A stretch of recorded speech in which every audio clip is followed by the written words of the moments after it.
Aí, galera apaixonada de esporte, vamos mudar pouco o programa hoje. Hoje vai ser diferente porque eu tô com um amigo meu mestre, meu sensei de jiu-jitsu. Mas antes, gente, vocês não esquecem não. Runner Academia, são 3 unidades aqui no ABC, na Rua Maranhão 1050, Santo André, na Rua das Palmeiras 429, na Afonsina 199, tá bom? Sejam muito bem-vindos, sejam muito bem-vindas ao nosso programa. E hoje nós estamos nada menos com um representante da família Gracie. Foi meu professor de Gil, lá na antiga Triathlon, né? 20 anos atrás. 20 anos, 20 e poucos anos atrás. É isso, é uma alegria muito grande. Nosso convidado de hoje é o Daniel Gracie, 2 vezes campeão mundial de jiu-jitsu, 3 vezes vice-campeão mundial, 5 vezes campeão brasileiro, campeão pan-americano.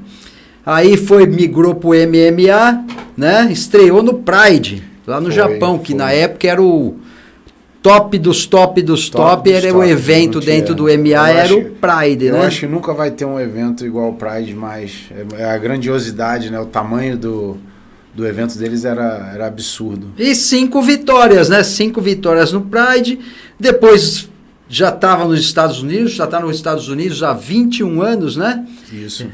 E construiu uma equipe lá, montou uma equipe de MMA, que ganharam tudo que nego podia imaginar lá, né? Também com o Daniel ensinando os caras a finalizar todo mundo lá.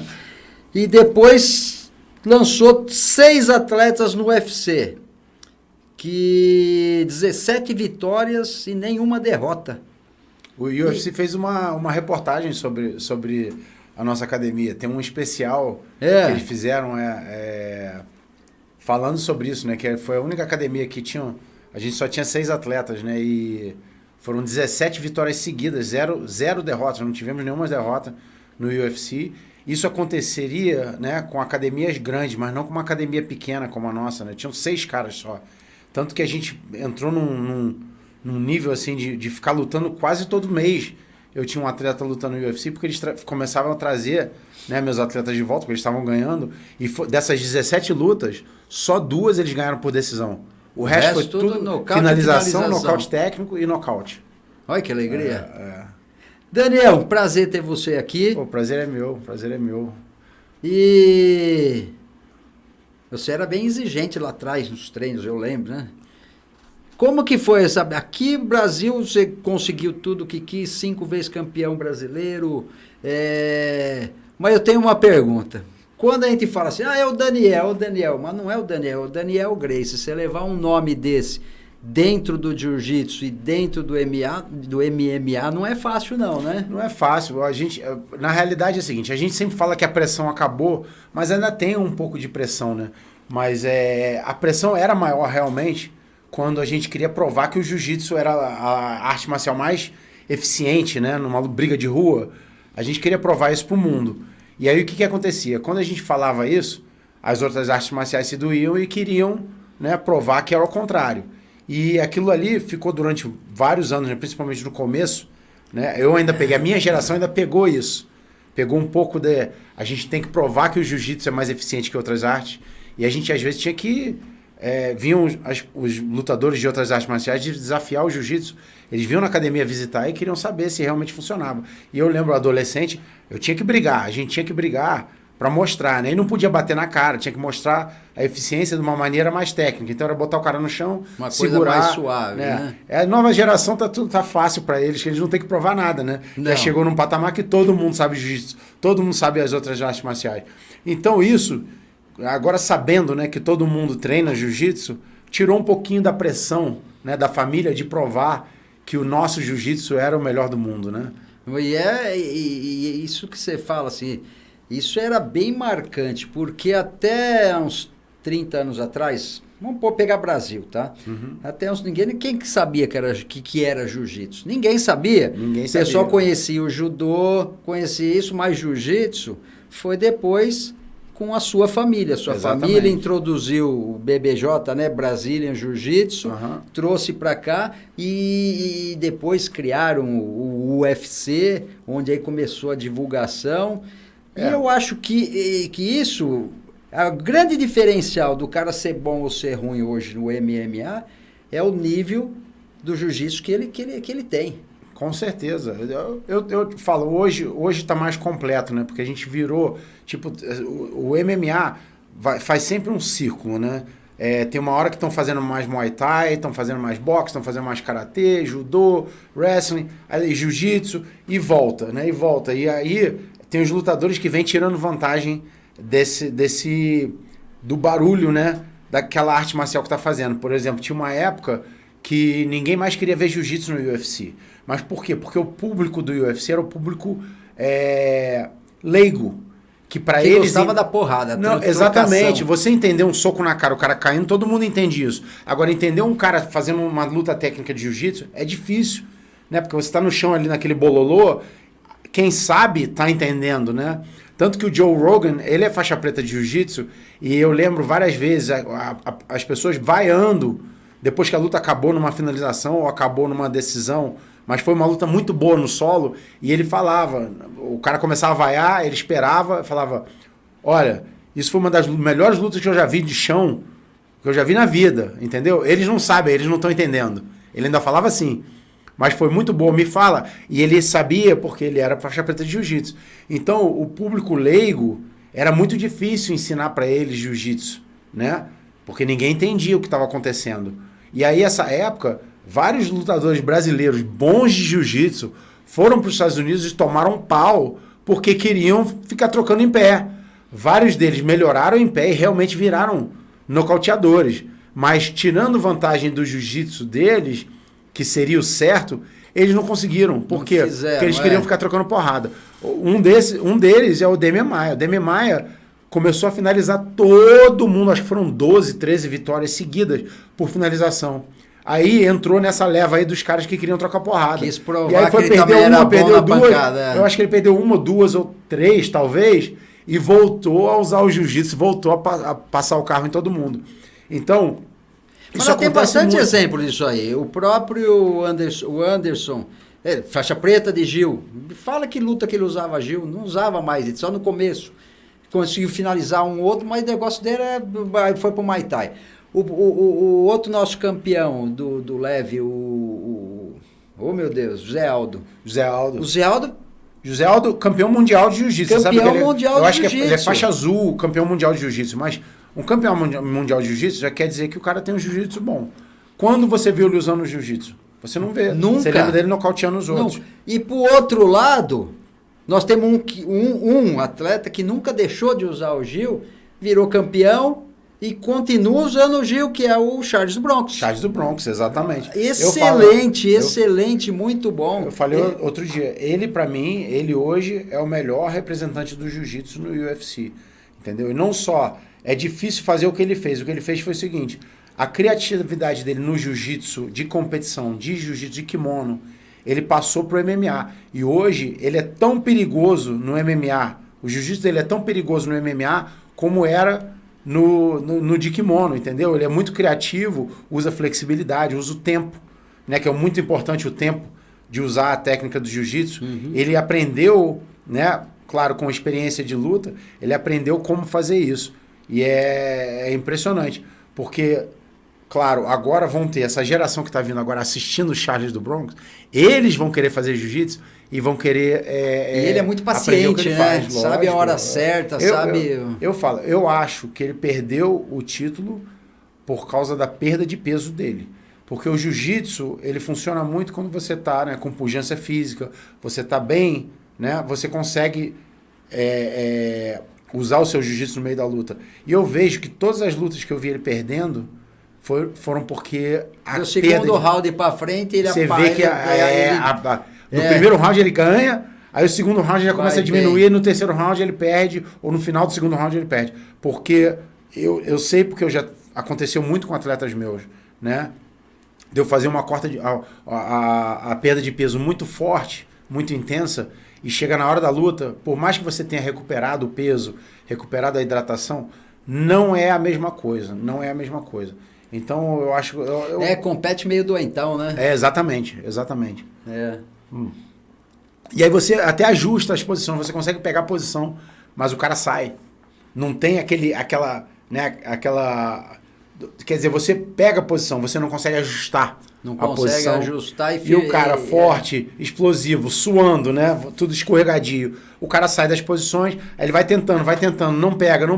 Tem uma hora que ele cansa e aí vai ter que trocar porrada. Aí troca porrada com um cara que é bom, é melhor em pé. Essas coisas acontecem muito, entendeu? Por isso que é sempre bom estar preparado para o estresse. Se bem que na última luta, acho que mês passado... Não, acho que foi em dezembro a última luta do Charles. Foi 5 rounds, ele ganhou 4 rounds. E foi, bem. E dominou, ainda te falo melhor. Ele não se arriscou naquela luta. Ele fez ele muito tava consciente. Ele estava apreensivo, porque ele precisava daquela vitória, entendeu? Foi com coisa, né? Com o Chad, como chamou? Bom, agora eu esqueci o nome. Michael Chandler. Michael Chandler. Perigosíssimo. Mas você ótimo, viu ele muito bom lutador. Ele tratou o Michael Chandler como se fosse um faixa branca. Faixa branca. Tirou pra nada. Só correu um risquinho no último round ali, que ele caiu por baixo. Caiu por baixo, mas você vê que ele tava bem. Tava consciente, você vê que a perda de peso dele dessa vez foi maravilhosa. Sabe por que eu sei? Claro, numa época antiga, né, nós éramos concorrentes, né, do Macaco. Mas o Macaco... Isso dá bastante conversa, Jorge hein? Patino, porra, ele brigou com o Ryan 5 vezes, sei lá. Mas você acredita, fizeram um documentário lá, né? Todo mundo... Um documentário, eu falo, né? Linguajar mal educado, escroto. Porque eles fizeram um documentário, ao invés de falar do Ryan... Foi metendo pau no Ryan. Chamaram só os caras que o Ryan bateu, só os caras que eram inimigos do Ryan, né? Pra falar. E foram entrevistar o Macaco. O Macaco foi o único que teve hombridade, falou bem, não só falou bem, defendeu e falou: eu nunca iria falar mal dele, ele não podendo estar aqui para se defender. Entendeu? Então o Macaco, depois dessa, ganhou meu respeito. Eu já tinha respeito por ele, mas ganhou mais meu respeito, ganhou o respeito do Renzo, da família toda. E eu liguei para ele, porque tinha um amigo meu que o filho dele era aficionado pelo Charles do Bronx. Aí ele me pediu para eu arranjar um ingresso para ele do UFC, do Madison Square Garden. Eu falei, bicho, esse daí não dá. Todo mundo quer assistir esse evento, todo mundo quer ir nele, entendeu? Eu vou assistir, mas eu não tenho como conseguir um convite para você. Mas eu consigo o seguinte... Eu vou falar com o Macaco, a gente leva o moleque lá pra conhecer o Charles do Bronx. A gente foi um dia antes da pesagem.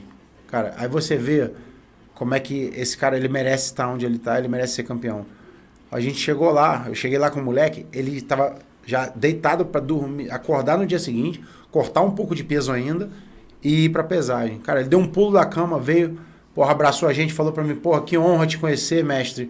Aí o moleque, porra, começou a chorar, o moleque que eu levei, né? Ele não sabia, foi surpresa. Eu falei que tinha uma reunião lá no hotel. E, porra, aí eu vi ele bem, porque ele levantou da cama rápido.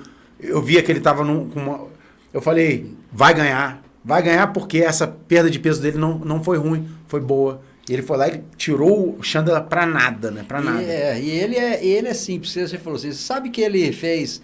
Na luta que ele ganhou... Não, desculpa. Na luta que ele não deu peso, que era a luta do campeonato, só valia o campeonato pro outro. Cara, então, é isso que eu tô te falando, o negócio de como perder peso, né? Você sabe que... Não sei eles, porque eles já estão muito no mercado há muito tempo. Agora, você acredita que a maioria dos brasileiros ainda não sabe perder peso? Ainda perde peso errado. O nego desidrata, né? Só desidrata. Não, todo mundo desidrata. Mas tem uma maneira, né, de você perder peso. Uma coisa que eles não sabem. Você é contratado do UFC, o UFC tem os melhores nutricionistas do mundo. Lá no UFC PI, não vou falar 24 horas, mas desde que fecha e abre, eles podem contratar o serviço deles de graça, a hora que quiser. Esses caras, eles lidam com lutadores perdendo peso toda semana. Então, tudo que você possa imaginar de técnica para hidratar, para perder peso, todos eles sabem. Os brasileiros não tiram vantagem disso, Entendeu? Não usa. Porra, o Charles do Bronx perdeu o título quando ele não bateu o peso por causa de 200 gramas, cara. Que pesou na balança de dentro. 400 gramas. Foi 400 gramas. Que pesou na balança de dentro, quando pesou na de fora, falou que uma não tava. Não, a realidade, ele tá certo. Eu vou lá, eu pesava meus alunos na mesma balança. A balança dá uma diferença. Essa balança realmente dá uma diferença.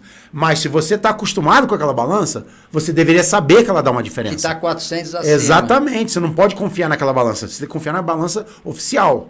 Entendeu? Da balança oficial, você vai saber se você pode ou não perder mais peso, não perder peso, ficar tranquilo. Então, né? Sabe que essa preparação dele, ele fez na unidade da Runner Santo André. Ó, que legal, não sabia não. Ele vinha aqui, treinava aí. E, gente, ele chegava de boa, conversava com todo mundo, abraçava todo mundo. Aí, muito humilde, muito humilde. Muito humilde mesmo. E ele tá louco. Aí eu falei pra ele, eu fui lá quando eu fui conhecê-lo, né? Ele tava fazendo um negócio, eu tinha lesionado um joelho, alguma coisa assim, então eu tava fortalecendo.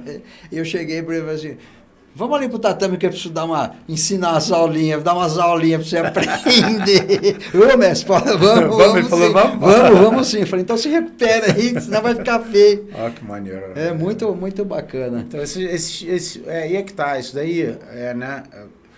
Não vou falar que foi só... tiveram várias fases, né? Que a família Gracie ajudou, né? Primeiro a criação do UFC, né? Meu primo criou o UFC. O Rorion foi quem começou o UFC. UFC 1... O Rorion. Filho do Hélio Gracie. Isso. Ele que começou o UFC. Até o número 4 era dele. UFC 1, UFC 2, UFC 3, UFC 4. O dono era o Rorion. E aí aconteceu várias coisas, né? Tipo, a nossa intenção não era ganhar dinheiro, né? Não era fazer um negócio comercial, um negócio esportivo. O negócio era provar que o jiu-jitsu batia em todo mundo. E o Royce provou isso, né? Como que chegaram? O Royce com 67 quilos chegou lá... Porra, bateu em todo mundo. Bateu em todo mundo. Todo mundo, os caras com 150, 160 quilos. Aí você tinha o Royce, o Orion, o Rickson. Tinha bater de 300 negros, um melhor que o outro. Aí escolheram o mais levinho, que o Royce era o mais leve de todos. Escolheram o Royce. Eu acho que a escolha do Royce... Da onde que foi a escolha? Da onde chegaram? Então, primeiro que o Royce morava com o Rorion, né? E o Rorion foi o criador do UFC. Então...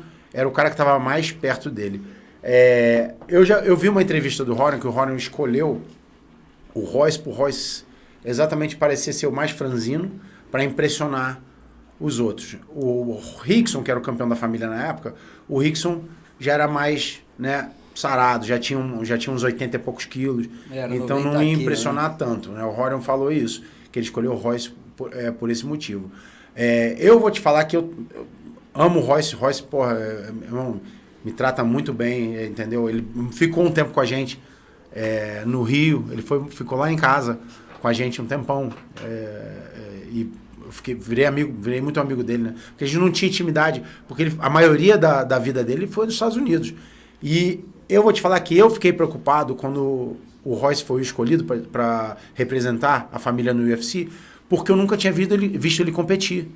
Eu não sabia do jiu-jitsu dele, não sabia do MMA, não sabia de nada do Royce, né? Eu falei, porra, mas por que não o Rickson, né? Todo mundo pensando, por que não o Rickson? E quando ele começou a lutar, eu falei, puta que pariu, cara, ele é bom.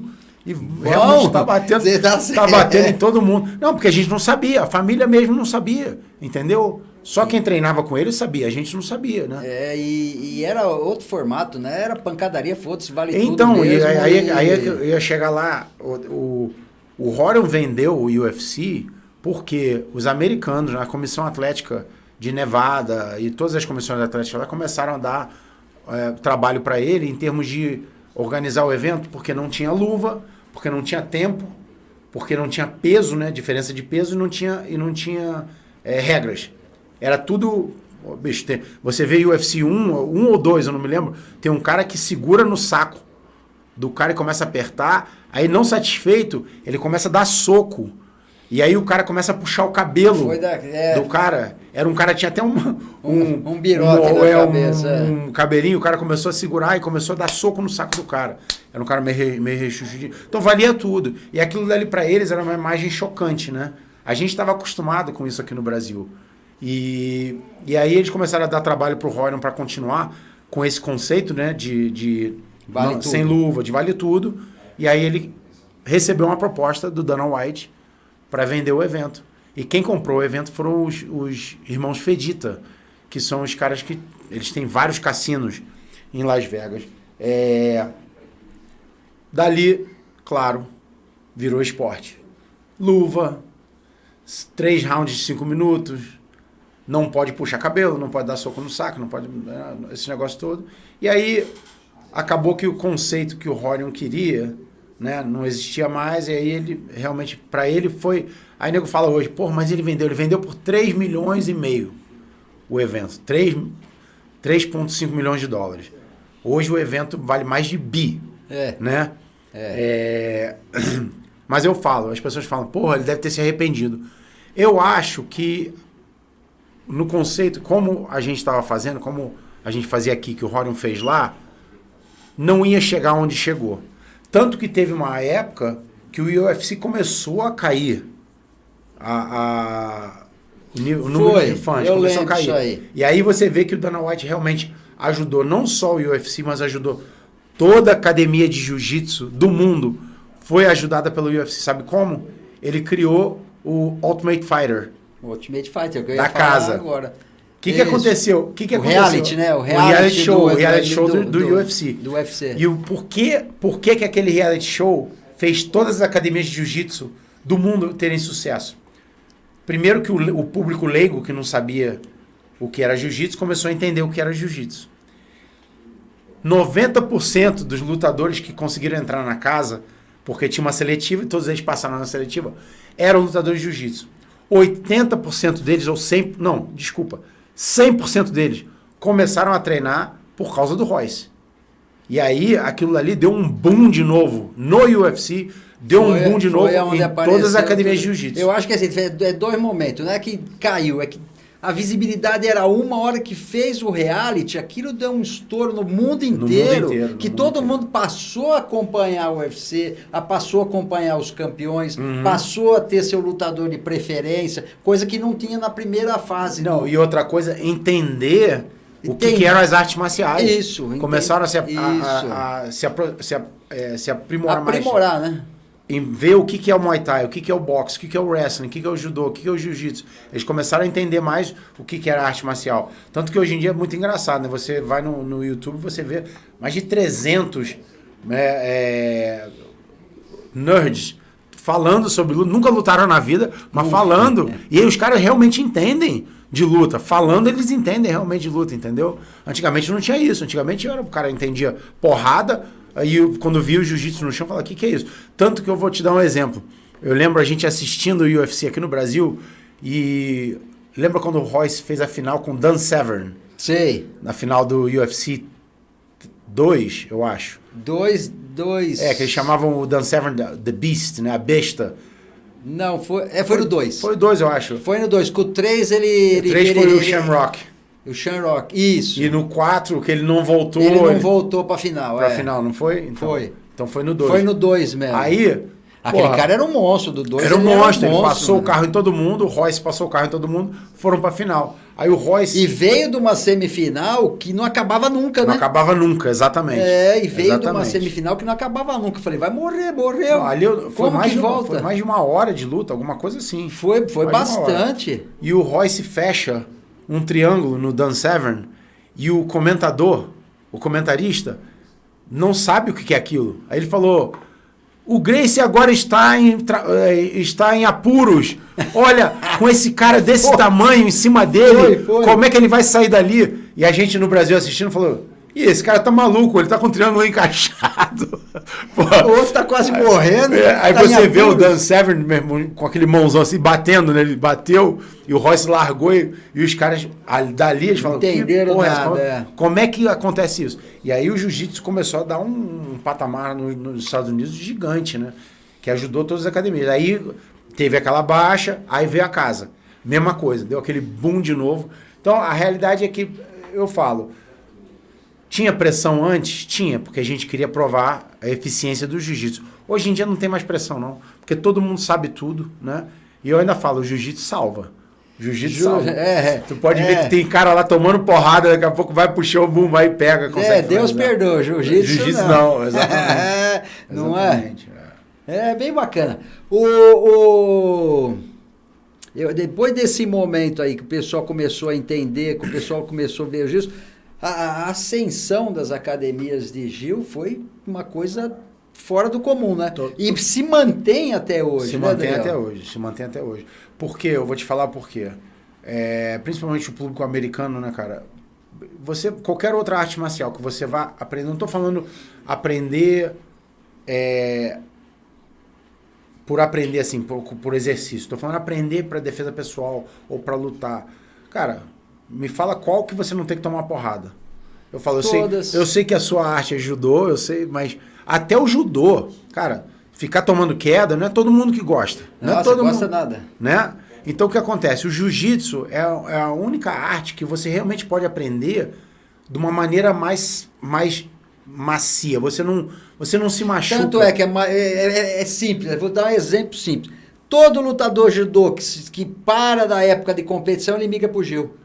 Porque não precisa cair, não precisa se matar, não precisa... É Gil, bonitinho. Vou te dar um exemplo melhor ainda. Eu fui visitar Kodokan, estavam treinando a seleção japonesa de judô com a seleção suíça de judô. Eles estavam treinando. Do lado daquele tatame gigante lá da Kodokan, do lado tinha um quadradinho. A área de aquecimento que eles falam, né? Aquele quadradinho, tava todo mundo treinando Neoasa. Só que eu tava lá em cima da arquibancada e eu queria ver o treino de jiu-jitsu deles, né? Eu falei, será que tem gente treinando em pé aqui e tem uma galera treinando Neoasa do lado, né? Rapaz, eu cheguei lá, o mais novo devia ter 80 anos.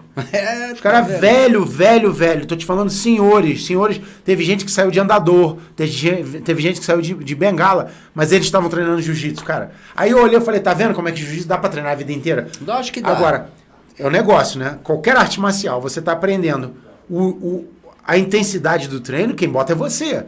Se você for treinar jiu-jitsu com uma intensidade forte, vai sair cotovelada, vai sair tudo pra tudo que é lado, tem uma probabilidade de você se machucar, né? Agora, se você tiver um ritmo pra tua idade, pro teu nível, você não quiser se machucar, né, manter a intensidade baixa, não vai se machucar nunca. Essa que é a realidade. E por isso que o jiu-jitsu, até hoje, tá nesse patamar, né? E lá agora, pô, é uma febre. Pra onde você vai ter academia de jiu-jitsu? O pessoal fala artes marciais. É legal, artes marciais, mas todas as artes marciais vieram do Gil. Todas elas. A primeira arte marcial que teve foi o jiu-jitsu. Aí juntou os fortão lá nos monastérios. O nego fala, monastério era lugar de monge, de religião. Não era coisa nenhuma. Eles treinavam artes marciais, faziam... Porque lá nas antigas, o que acontecia? Tinha os senhores feudais. Senhores feudais moravam ali. Na época do inverno, o nego não aguentava o inverno, então eles faziam aquelas caravanas mudar para lugar quente.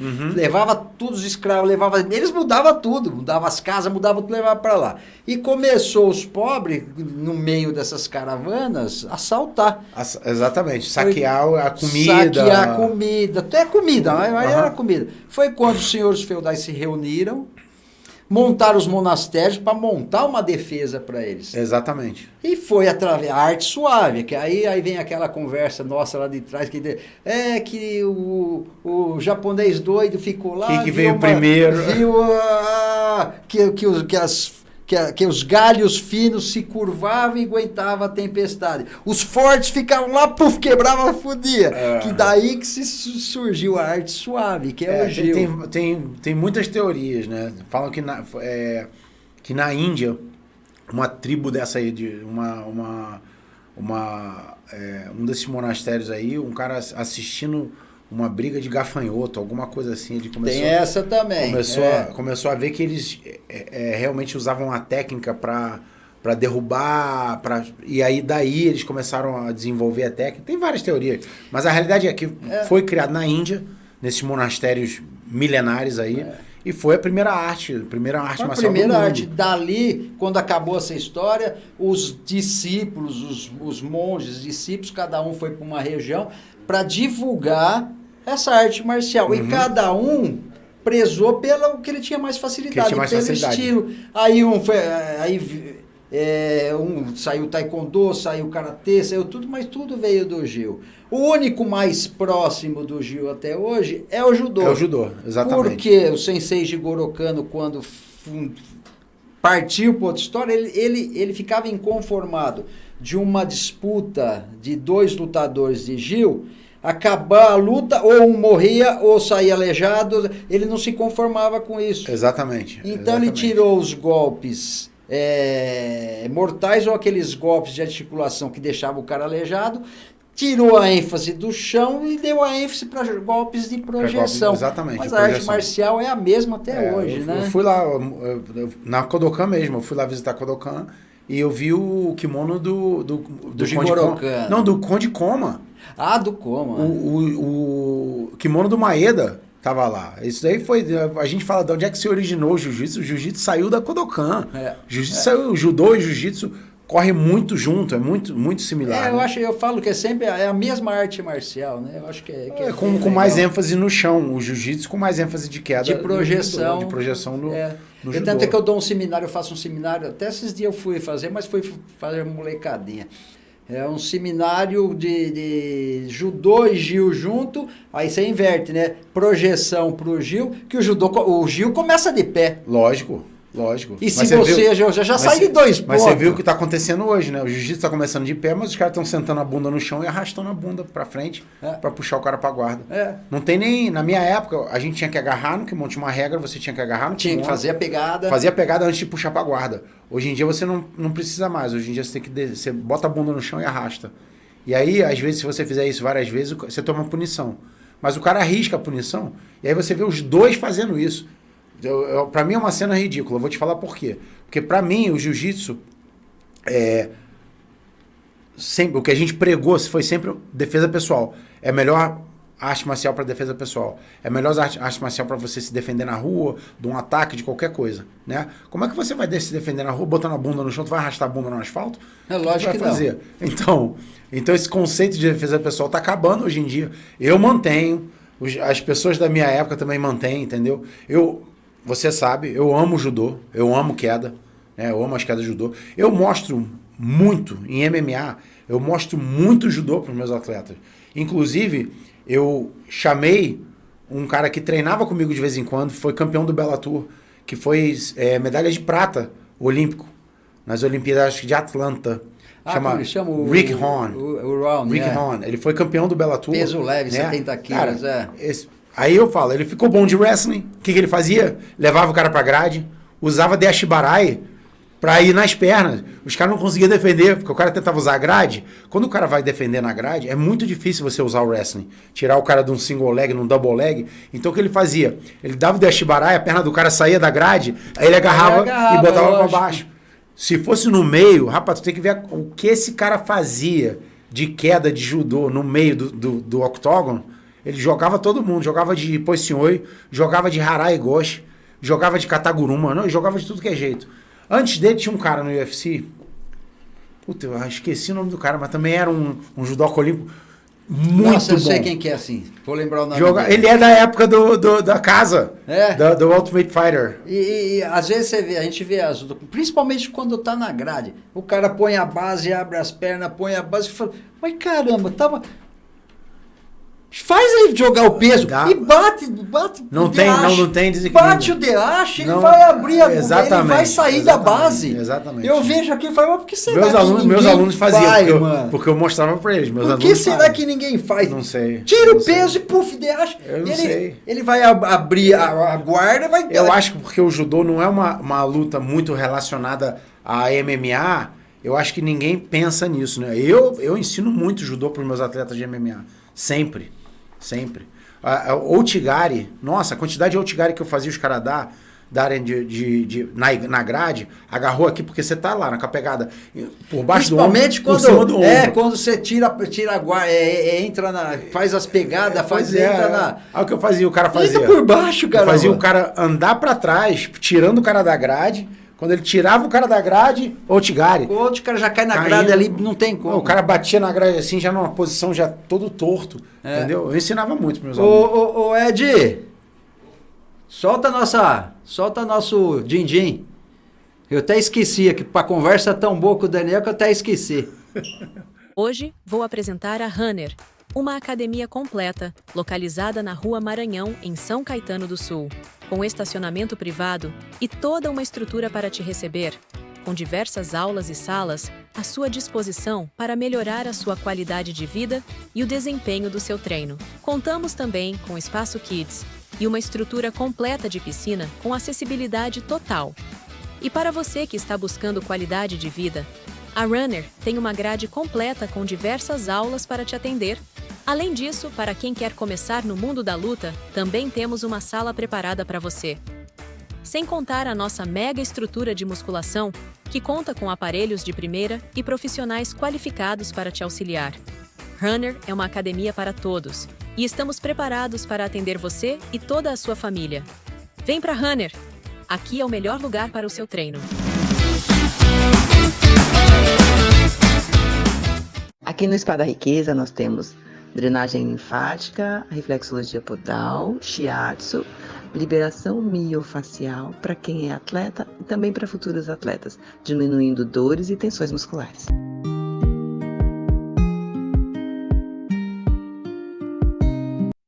Desenvolvimento de software, integração e serviços de manutenção especializada. A tecnologia da Decode System trabalha para simplificar os processos empresariais, tornando mais eficiente a comunicação, organização e otimizando o tempo. Venha nos fazer uma visita.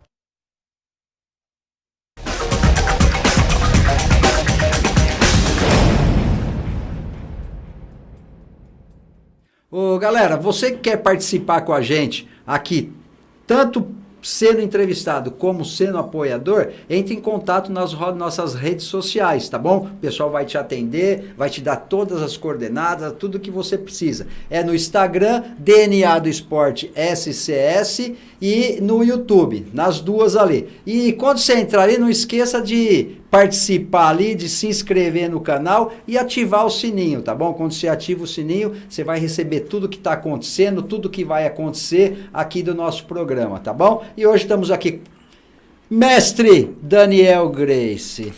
Daniel, como que foi a ideia? Eu tenho duas perguntas para te fazer, que eu sempre fui curioso. Tirando você, que eu sei que você é o the best, da família, quem que você acha que era o bom dos bom dos bom dos bom, dentro da família Grace? Bom, eu tive o privilégio, né, de conhecer o Hollis antes dele morrer, né, aquele que morreu num acidente de asa delta, né? Ele realmente... Aquilo foi triste também. Parou, na realidade a família parou muito, né? O jiu-jitsu parou quando ele morreu, né? Porque ele era uma pessoa muito querida, muito, muito carismática, todo mundo amava ele. E pelo que eu lembro, né, dele, o jeito que ele se movimentava, o jeito que ele fazia o jiu-jitsu dele era impressionante. E ele, claro, que eu era criança, então não entendia muito de jiu-jitsu naquela época, né?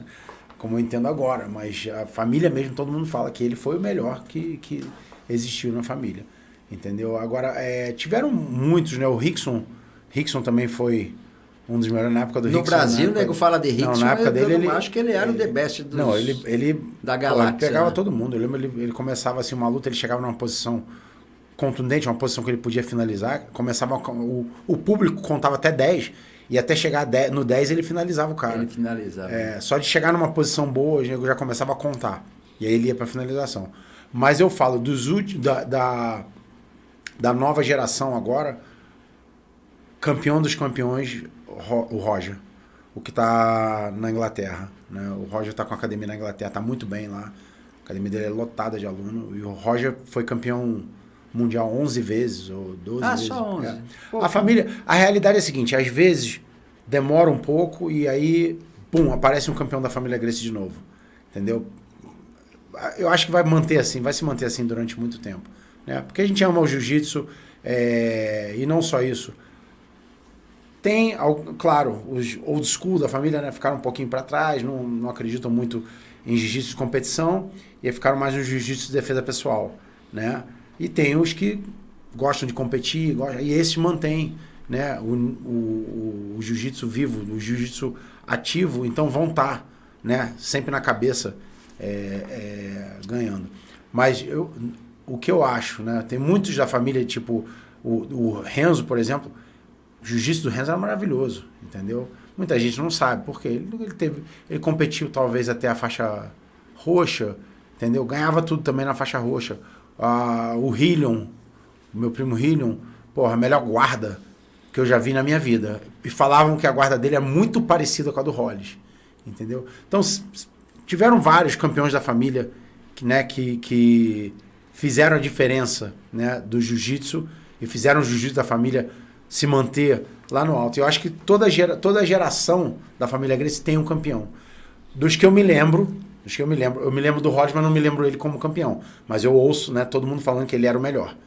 Mas dos que eu me lembro, Rickson, Hillion, Renzo, esses daí para mim eram os melhores. De hoje, da nova geração, Roger Gracie. Entendeu? Agora outra coisa, segunda pergunta que eu tenho que fazer. Aí, professor de Gil, mestre de Gil, todo mundo te adorava, todo mundo aqui, você era Gil, vamos lá com o Daniel. Com o Daniel. Aí do nada, pera aí pessoal, eu tô indo para os Estados Unidos para tomar soco lá. Foi mais um... Eu tinha isso, né? Eu sabia que num ponto eu ia querer fazer MMA, para me testar. Não vou falar que eu não tinha medo, eu tinha medo do que ia acontecer, mas eu queria. Falei, porra, eu quero fazer isso, entendeu? Eu quero partir para o MMA. Quando que eu vou partir para o MMA? Eu quero primeiro fazer o nome no jiu-jitsu, né? Depois que eu fizer meu nome no jiu-jitsu, ver onde é que eu vou conseguir chegar no jiu-jitsu, vamos pro MMA. Tanto que eu comecei minha carreira em MMA, eu tinha 30 anos já. Foi de 29 para 30 anos. Eu vou falar... Não, antes disso estava falando, vamos lá, que todo mundo quer aprender com o melhor, vamos lá, vamos no Daniel. Você me ajudou muito com isso, né? Porque você fez aquela equipe, o Dream Team, né? Não sei se muita gente sabe, mas o Marquinho foi o cara que começou, né, uma equipe de judô no AD São Caetano, que eu nunca vi equipe melhor no mundo, né? Os melhores nós temos 5 medalhas olímpicas, né? Do time que nós formamos lá atrás. Olha só. Foi o Aurélio Miguel, depois Rogério Sampaio, depois veio Thiago Henrique Guimarães, depois o Thiago e o Honorato, Carlos Honorato. São 5 medalhas de atletas formados por nós, né? Olha só, e vários também, né? Campeão mundial. 80% campeão mundial um monte. Aí era assim, nós nem contava mais campeonato mundial. Porque tinha os campeão júnior, os campeão sênior, o pessoal do sub-17. Nossa, era muito, porque no começo nós começamos com uma coisa, com a vinda do Aurélio para cá em 80, ele tinha acabado de ser 88, né? Ele veio para cá, nos ajudou a montar isso aí. E na década de 96 para cima, nós já estávamos formando atletas, né? Formando atletas que aí 80... chega no auge dessa equipe, 80% da seleção brasileira, 80%, 80% da masculina e 80% da feminina, já eram formados por nós. Olha que orgulho. Pela AD São Caetano, que orgulho. Então, aí, vamos lá, vamos para encurtar, recebi o convite, né, do Marquinho para ser o professor deles de Neuasa, de ensinar chão para eles. Isso, é isso mesmo. Né? E ele falava, o time A vai focar no judô. Time B, né, que são os caras que estão querendo chegar no time A, você pode botar para competir. E aí, rapaz, a gente formou uma equipe, batiam em todo mundo. Os caras ganhavam tudo que a gente botava para disputar, eles ganhavam. E aí meu nome, né? Eu falo, a melhor propaganda que existe é resultado, né? Então, cara, Campeonato Paulista, meus alunos passavam o carro. Campeonato Brasileiro, meus alunos passavam o carro. Naquela época ainda não tinha mundial, eu acho, não tinha um mundial para eles competirem, mas a gente criou uma equipe muito forte, né? E aí, é claro, né? Todo mundo começou a vir treinar comigo, a gente fez uma equipe em São Caetano que dava gosto de ver. Mas aí que tá, por que eu fui para os Estados Unidos? Quando eu falei pro meu primo Renzo, que eu queria lutar MMA, ele falou, você morando no Brasil, eu não vou confiar. Tu vai ficar preguiçoso, tu não vai querer treinar direito. Eu falava, ô Renzo, tu não tá aqui já há 15 anos, eu treino direito, eu treino agora, entendeu? Aí ele falou, mas você já fez boxe? Eu falei que sabia, que fazia. Fiz porra nenhuma. Você sabe que eu fui o primeiro cara do MMA a treinar com o Pitu e com o Pitu e com o irmão dele, o Gabriel. O Gabriel. Eles dois que filhos do Servilho de Oliveira. É. Então, mas por que eu fui para lá? Porque eles estavam no AD São Caetano. Eu passava na frente do boxe todo dia para treinar judô, né? Para dar aula de judô. O Adailton de Jesus. O Precipício, né? E o Maldonado depois foi pro UFC. O Maldonado que foi pro UFC então. também. E tinha aquele outro que depois foi até campeão mundial de boxe. Era o... que depois ele ficou até doente, não pôde mais competir. Esqueci o nome dele. Eu sei que usava um chapéu, não era? Isso, Sertão. Sertãozinho. Você foi campeão mundial, né? Eu peguei... Da Organização Mundial de Boxe. Eu peguei o AD São Caetano no boxe, foi essa época aí. Era um time bom. Fui o primeiro, não tinha nenhum lutador de MMA. Tanto que eu cheguei lá, eu conversei com o Pitu falou assim, não, volta aí quarta-feira. Eu falei, tá bom. Pô, cheguei lá na quarta-feira, né? Como eu falei pra ele que eu ia lutar MMA, ele achou que eu já fosse lutador. Pô, cheguei no dia do sparring. Eu falei, ô Pitu, vem cá. Eu não sei. Você vai me pôr já pra tomar suco aqui. Eu vou levar os dedos. Eu quero aprender boxe, rapaz. Eu nunca fiz boxe, não. Eu quero aprender boxe. Aí ele, não, então não é hoje, não. Achei que tu quisesse sair na porrada. Mas já que você tá aqui, nossa, meu irmão. Me jogou no ringue. Me jogou no ringue com o moleque, cara. O moleque era um gordinho, rapaz, baixinho. Tomei tanta mamona, Marquinhos. Mas eu fui pra casa, pô, tudo rodando. Eu fui o primeiro cara do MMA a treinar com o Pitu e o Gabriel. Hoje eles são os treinadores principais da American Top Team. Da American Top Team. Que é uma das maiores equipes de MMA do mundo. Eu gosto de ter um deles lá, que é um dos donos lá, que é o... Como chama aquele? O Conan. O loirinho. Não, o loirinho. Que lutou, tomou um pau do Zé Aldo lá atrás. Não sei que é Brown. Das praias lá. Não sei que é Brown. Não. Aquele, não é de lá que ele é, não. Você tá falando o Ryan Faber. O Faber. Não. Ele é de outra equipe. É o... American Top Team. Não é dele. Ele não é da American Top Team, eu confundi, então. Ele não é da American Top Team, não. Ele tem a equipe dele na Califórnia. Isso, na Califórnia. Então, não. A American Top Team tá na Flórida. A American Top Team é do Conan Silveira. Meu amigo Conan Silveira. Gente boa demais. Então, mas o Pitu e o Gabriel dão aula lá. E eles são muito bons, muito bom. Mas eles são muito bons. Eu sei que eu me sinto velho falando isso, mas eu fui o primeiro lutador de MMA a treinar com o Gabriel e com o Pitu. E hoje a maioria dos campeões ali estão treinando com eles. Todos eles treinam com eles. Todos os campeões de lá treinam com eles. Todos. Eles são muito Eles não estão no corner de todo mundo, porque é muita gente que tem. E mas todo final de semana eles tem luta, mas eles estão na maioria das pessoas que treinam com eles. Então, aí eu fui, né? Fui para os Estados Unidos porque o Renzo queria que eu fosse para lá. Eu não fui morar primeiro. Enquanto o Daniel tá falando, Ed, solta os vídeos dele aí. Vamos fazer junto. Isso daí é aula de jiu-jitsu, né? Tá vendo? Tá dando aula. Quantas vezes eu passei por isso daí, ó, ensinando faixa branca, montar e dar estrangulamento. Não é? As pessoas às vezes não entendem, né? O que isso daí, como é que ensina isso daí, né? Como é que... mas o cara não vai dar um estrangulamento na rua, não. Isso daí vai ensinar ele a ter base. Se ele chegar numa montada, manter o cara embaixo sem perder o equilíbrio. É assim que o jiu-jitsu ajuda. Mas ajuda assim. Ajuda muito. Se for no inverno, o cara tá usando uma jaqueta, já era. Acabou. Que era, antigamente todo mundo usava terno, né?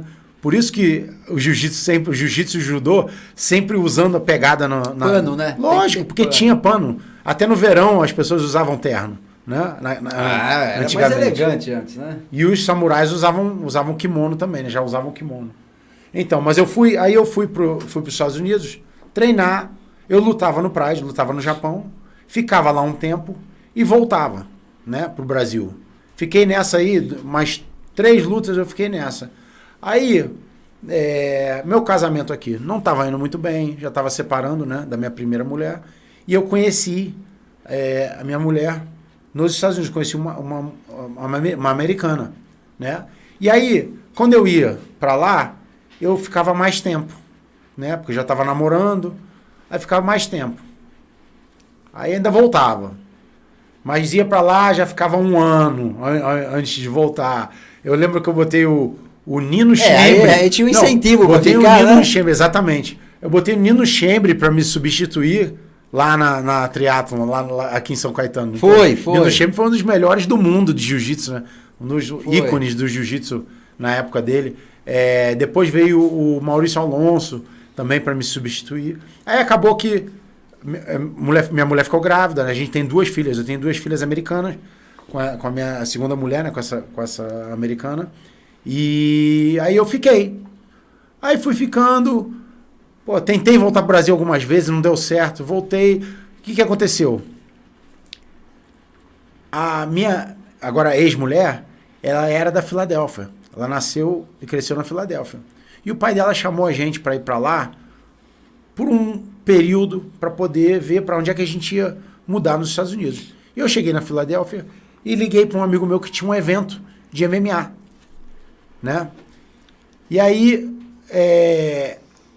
ele falou para mim, vamos abrir uma academia aqui em New Jersey, né? Porque Filadélfia é colada em New Jersey, é só atravessar uma ponte. Eu falei, pô, eu tô aqui na Filadélfia, vamos abrir uma academia naquela Filadélfia. Ele falou, poxa, Filadélfia é uma favela, não vamos abrir na Filadélfia não. Eu falei, não, mas eu tenho que ficar aqui, porque a gente tem 2 meninas pequenas, né? Aí ele, não, Filadélfia eu não quero não. Aí passou um tempo, ele, vamos abrir na Filadélfia. Eu falei, tá bom. Só que antes disso, quando eu tava na Filadélfia, eu não tinha lugar para treinar. E eu arrumei um amigo meu, eu comecei a treinar na academia dele, que era um pouquinho longe de onde eu tava morando, só que o que eu fazia? Ele falou, olha, você pode vir aqui treinar, mas você tem que chegar aqui antes, você vai dar uma aula de MMA pros meus lutadores e você treina, aí eu te levo em casa. Falei, tá bom. E a gente ficou fazendo isso durante muito tempo. Esses lutadores começaram a fazer MMA comigo, cara, começaram a bater em todo mundo, começaram a ganhar tudo, né? E aí, quando a gente decidiu abrir a academia de jiu-jitsu e MMA, cara, eu já tinha um time formado, era um evento que se chamava Cage Fury. Eu já tinha 2 campeões do Cage Fury, já tinha um monte de aluno batendo em todo mundo lá. Aí quando eu abri a academia, cara, foi assim, 3 meses, eu já estava com 100 alunos. E aí assinei 2 caras no UFC. Isso foi a primeira leva de atleta que eu criei no UFC, né? E aí, um deles hoje é o comentarista do UFC, o Paul Felder. Ah, tá. Paul Felder era meu aluno. Quem botou ele quando ele entrou no UFC, até as 4 primeiras lutas dele, ele era meu aluno. E aí eu mudei para Massachusetts e ele foi treinar com o Duke Roufus, que foi até onde ele... Eu não sei se ele encerrou a carreira dele ou não, se ele vai lutar mais, mas ele estava treinando com o Duke Roufus porque eu mudei para Massachusetts. E aí foi assim, aí eu comecei a formar lutador, mudei para vários lugares dos Estados Unidos, porque nunca gostei de nenhum lugar lá. Essa é a realidade. Não gostei da Flórida, não gostei da Califórnia, não gostei, bicho, eu amo o Brasil, né? Eu amo o Brasil. Tanto que eu tentei voltar para cá 2 vezes antes e não deu certo. Por quê? Porque minha mulher era americana, minhas 2 filhas americanas, e a linguagem e tudo, elas não falavam português, e chegou aqui discussão com a minha ex-mulher, e aí acabou que não deu certo. A gente teve que voltar para os Estados Unidos de novo, né? E agora né, que eu tô vindo agora, é a 3ª vez já que eu tô vindo pro Brasil. Meu irmão, eu chego aqui, eu falo, essa é minha terra, não tem jeito, né? Não tem igual, fazer. né? Puta que pariu. Aí você tava falando, né, de eu ir pra lá, eu fui, a minha estreia foi no Pride, a minha estreia foi no maior evento de MMA do mundo, da história do MMA, foi o Pride, foi a minha estreia, minha primeira luta foi no Pride. E como que foi isso aí? Cara, foi assim, você... porque foi o maior evento de MMA de todos, onde era no Japão. O Japão fazia as coisas que era o bicho, né? Era o top dos top dos top. Eu nunca vi uma produção igual, eu nunca vi um negócio igual. Parecia que... Eles faziam evento, né? Um evento parecia, daqueles... sabe, quando eu me sentia assim, quando você vai assistir um jogo de futebol, que tem aquela galera toda, né? 60 mil pessoas, 70 mil pessoas. Minha primeira luta tinham 65 mil pessoas. No Tokyo Dome. Não, desculpa, Saitama Arena. Em Saitama. E Pô, eu até esqueci da luta, cara. Os japoneses gostam desse quando tipo chamaram de meu evento, nome, de luta. eles amam. Eles gostam muito, né? Quando chamaram meu nome, que eu fui entrar, eu esqueci da luta, cara. Eu tava mais... Eu olhei o público, eu falei... Caralho! É gente em cima de mim, cara. Tinha gente na minha cabeça, assim. O negócio fazia... E aquele barulho... Que eles não faziam barulho de fã louco, né? Eles fazem um negócio mais educado. Você fazia um movimento e aí imagina 60 mil pessoas batendo palma. Fazia um negócio. Parecia que tinha alguém jogado um áudio de palmas no alto-falante, né? Eles sabiam o que estava acontecendo. Foi, uma experiência que eu te falo, vou levar pro resto da vida. Não vai ter igual, né? Porque não vai ter um evento desse de novo. Ah, igual o Pride, não. Não vai ter de novo. Eu fiz 4 lutas no Pride. Eu ganhei 3, perdi uma, que eu falo que eu não perdi, né? Eu lutei com o Nakamura, que era medalha de prata olímpico de judô, aluno do Yoshida. Pra quem não se lembra do Nakamura, o Nakamura era aquele, ele estava fazendo uma luta muito boa com o Vanderlei Silva, e ele entrou com um kimono sem manga e a faixa preta de judô. Aí ele começou a tomar um salve do Vanderlei, ele foi tirar o kimono e o Vanderlei, nocauteou ele. Esse cara, então, o cara era duro pra cacete. Eu lutei com ele, mas eu ganhei a luta, cara. Desculpa, eu ganhei. Deram a vitória pra ele. Os japoneses eram foda, né? Minha primeira luta no Pride... Você tinha que nocautear ou nocautear? Você tinha que ver o que eu fiz com o cara. Minha primeira luta no Pride, eu tomei um knockdown no começo da luta. Eu lembro disso. Até engraçado, eu acompanhei. Porque tem uma história engraçada, né? Que eu acho que isso aconteceu... Que eu lembro o Minotauro falando que aconteceu com ele, também aconteceu comigo. Eu tava em casa trocando o canal da televisão. E eu comecei a ouvir a voz do Renzo. O Renzo me chamando. O Renzo falando, Daniel. Eu falei, por que ele não entra? Né? O que foi? Daniel, você tá legal? Por que ele tá perguntando se eu tô legal? Olha pra mim, rapaz. Eu falei, caralho, eu tô lutando. Eu acordei. Quando eu voltei, bicho, foi a maior onda que eu já tive na minha vida. Eu voltei, eu tô segurando a perna do japonês e ele tá soltando umas bombas, assim, passando de raspão na minha cabeça. Depois eu falei, cara ruim de mira, né? Eu vejo no vídeo, ele me acerta, eu acerto ele também, então ele também não tava 100%. Então ele não conseguiu me nocautear quando eu caí. Ele ficou meio perdido. Ele ficou meio perdido também. Aí quando ele começou a me socar, eu já tinha recuperado. Cara, se você ver o espaço, foi 1 segundo, 2 segundos. Eu bati no chão, voltei na perna dele. Apagou, acendeu. Apaguei, acendi. E essa aí foi minha primeira experiência. Cara, depois disso, eu bati nesse japonês, mas tanto. Ele saiu desfigurado. No final deram decisão dividida. Foi isso mesmo. Deram 2-1, aí um juiz ainda deu pra ele. Eu falei, vocês estão ficando malucos? Mas vocês assistiram mesmo? Só acertou que aquilo foi um pombo sem asa. Pegou no queixo certinho. Pegou direitinho. Só? Depois morreu. Depois eu matei ele. Não fez mais nada. E aí com o Nakamura, ele ficou caindo por cima de mim, mas ele não me acertou nenhum soco contundente. Eu acertei nele, eu fiquei batendo nele por baixo. Só que, meu irmão, os japoneses eles adoravam, né, quando o japonês ganhava da qualquer Gracie, né? Então, deram a vitória para ele no final. Eu falei, porra, não perdi, não. Tanto que o Sakakibara, que era o dono do evento, o presidente do evento, veio para mim e falou assim, eu vou te dar uma revanche com ele, porque você não perdeu, não. Mas foi porra, que bom demais. A minha carreira no MMA não foi a melhor possível, né? Porque eu não tinha muita experiência, né? Eu já passei em brasileiro e passei num sul-americano. Você sabia que você... É que no judô é diferente, né?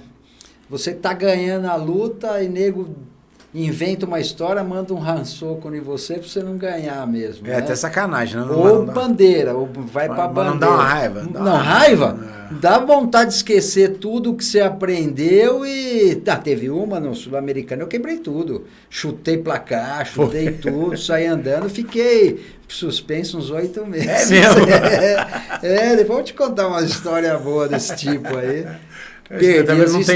Tá vendo, galera? Não tem só no jiu-jitsu e no MMA, não. Tem no judô também. Não, tem, porque é uma vida, né? Você se prepara. Vida você se prepara. Eu vejo o nível de treinamento, o nível que vocês se preparam para disputar um um campeonato e chegar lá e perder por causa de, porra, de bandeirada ruim, decisão ruim, porque não, se você perde e o cara foi superior, é outra história, você levanta, vai lá, cumprimenta ele, você foi melhor. Agora você melhor, sobrando na luta, nego inventa uma conversa e dá pro outro. Ainda te falo, mas eu acho que eu já ouvi um negócio, porque tinha o Edson, lembra, o baiano? Uhum. O Edson Carvalho, ele também teve alguma coisa assim, né, que ele passou numa seletiva, era para representar o país e não deixaram ele ir. Não, o próprio Spadoni. O Spadoni, ele foi disputar a seletiva, ele ganhou a primeira, fizeram ter a segunda, aí na bandeira deram pro cara, ele acabou indo como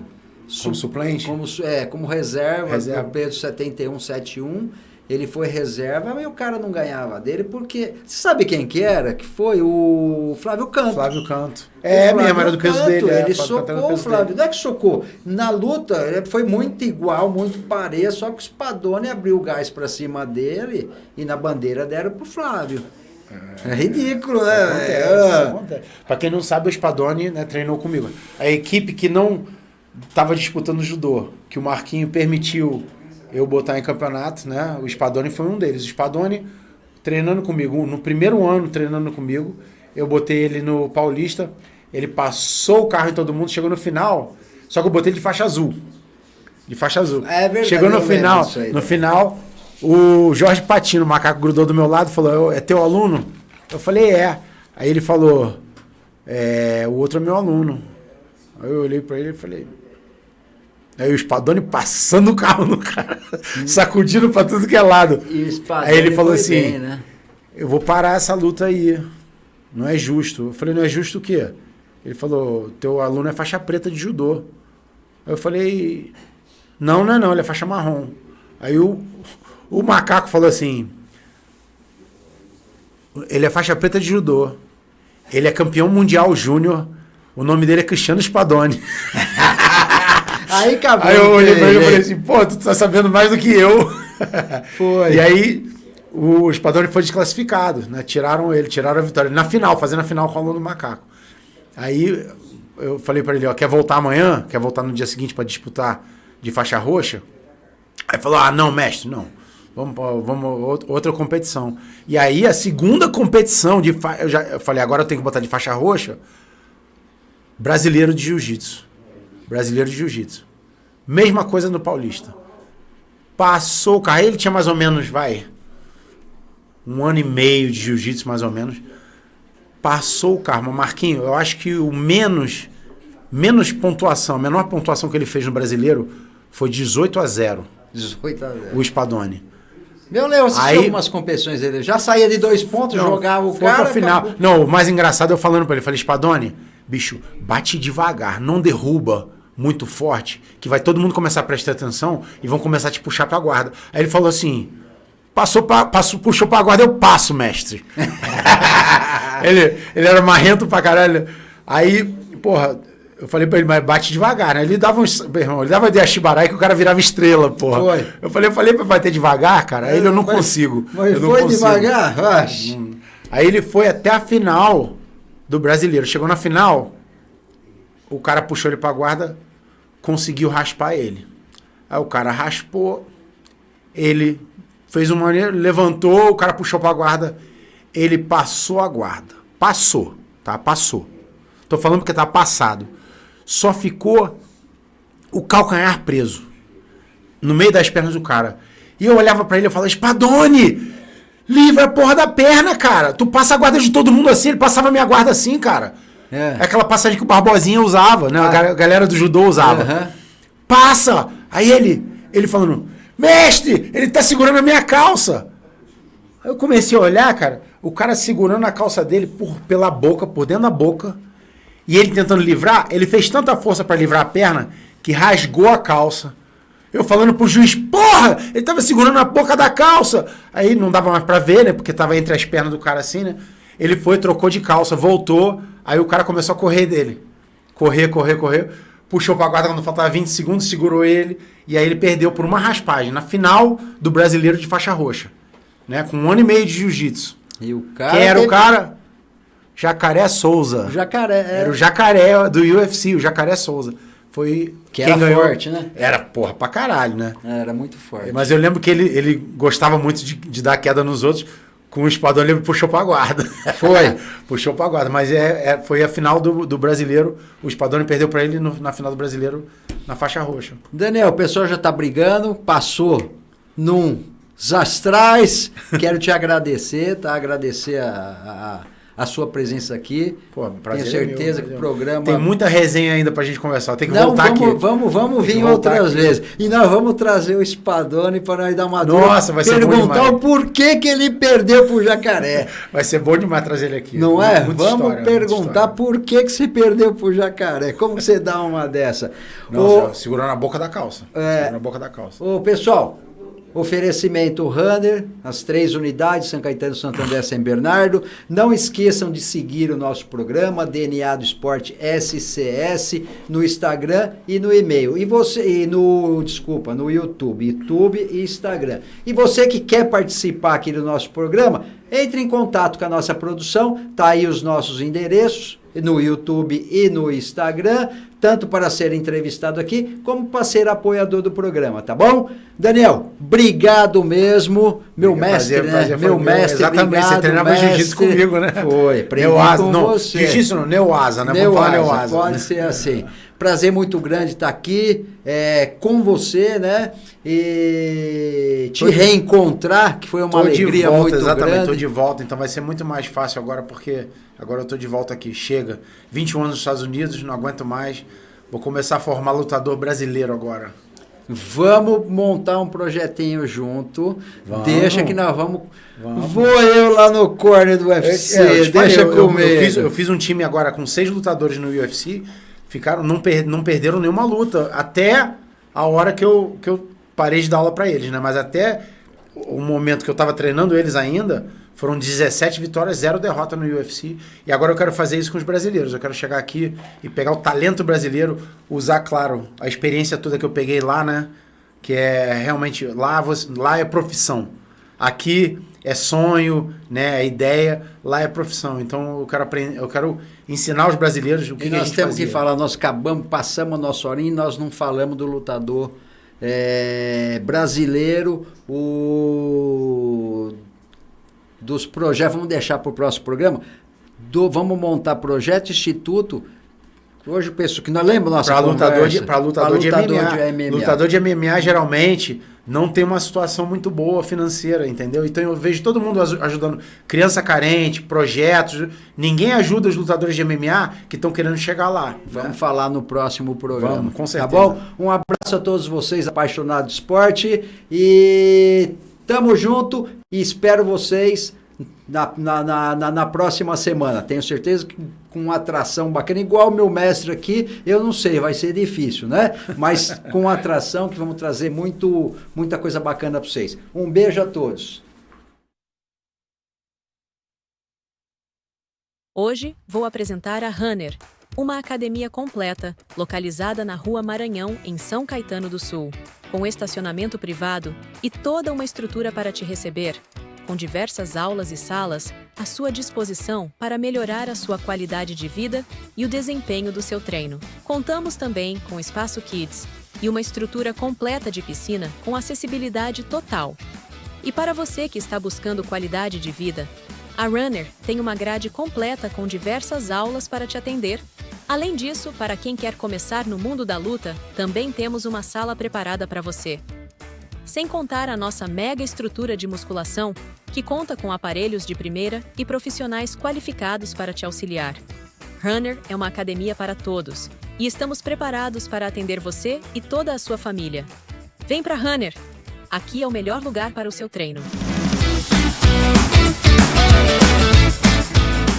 Aqui no Spa da Riqueza nós temos drenagem linfática, reflexologia podal, shiatsu, liberação miofacial para quem é atleta e também para futuros atletas, diminuindo dores e tensões musculares.